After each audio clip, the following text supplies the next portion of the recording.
for this collar tie, you're often going to get the other guy collar tying a lot too. So very few times am I ever just going to collar tie and have this guy just sit here and accept my collar tie. Most of the time he'll reach his other hand up and collar tie me, which if I time this right, actually opens up a lot of attacks. My favorite one that I used to do all the time is basically just wait for this guy. I'd go here and I'd clear off his collar tie, and when he went back inside to collar tie again, I'd bump and duck. So it's very easy, it's just timing, and you can do it by making the guy really fight inside hard. I have good inside control, instant I engage this, and I kind of pull this arm in to bait him to try and put that hand up to collar tie me. And when he does that, all I'm doing is checking my watch. So I look down at my hand, check my watch, bump it, duck through, and I put my ear on that shoulder, right? Keep that tight. This makes it a very tight position for me. If I just step here, he can keep squaring up and try and get away, and it makes it a lot harder. But if I step through, put my ear there, I'm tight to his body, makes it very easy for me to finish it. So again, comb the hair, here, grab this. He inside fights with a collar tie, check my watch, bump it, step out to that side. Ear on the shoulder.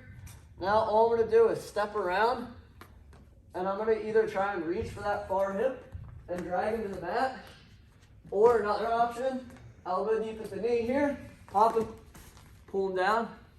If you can put him down to his back if you drive through hard, but it's good to finish that position and find it dominant.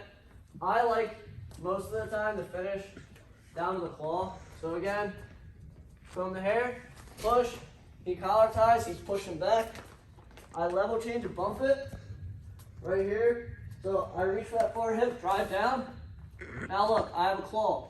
So claw, thigh probably come up on top, inside chop, now he's down to his hip. So if you guys drag down, that's how when you're finishing it. Get your claw, get up off your knees, drop to the opposite side, inside chop and trap the wrist. So a wrist and a claw. If you want to finish with the kind of monkey dunk, that's fine too. That's what we worked on a few weeks ago on top. Post here, push back. He goes for that collar tie.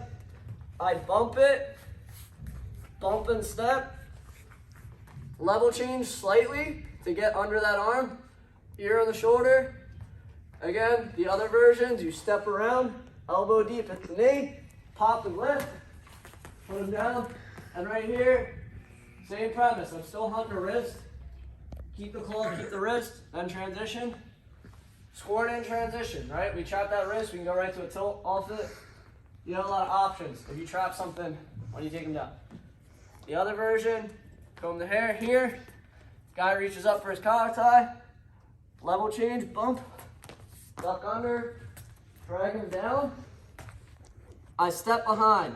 My hips are behind him, inside chop, pull him down, trap the wrist. Tight waist, chop the wrist, good.